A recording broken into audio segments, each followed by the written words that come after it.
Hello guys, ito na naman po ako.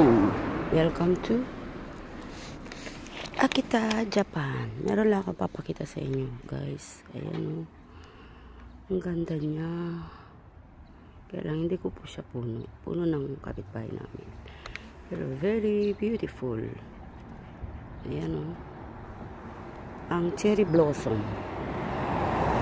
Ganda niya guys. Ito, ayan si Rook. Kailangan kasi guys patain ang papupo pala, pupo. Ayan siya guys. Ayan. Ayan po yung mga kapitbahay ko. Ayan.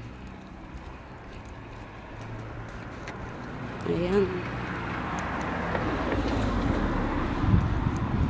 Ganito po ang mga bahay-bahay dito sa Akita, Japan. Ayan guys. Pauwi na po kami. Ang sirok. Kailangan po labas nyo po yung mga aso nyo, ilakad nyo, iikot nyo para hindi po ma-stress. Ayan.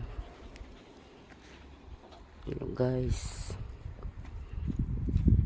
Yan po. Araw-araw po lalakad kami ni Rook. Bali, pinaka-exercise ko na rin po siya. Ayan na. Rook. Rook. No. Dami tayo, Rook.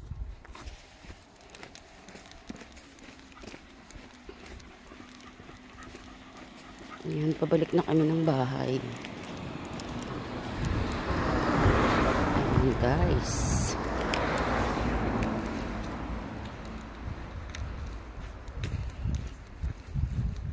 Pauwi na ho kami. Ayan, tahimik. Napakatahimik po. Parang wala mga naglalakad. Wala po kayong makikitang nagchisismisan sa labas. Dahil ang mga tao rito ay very busy every day. Kailangan wala hong tamad dito, lahat nagtatrabaho po.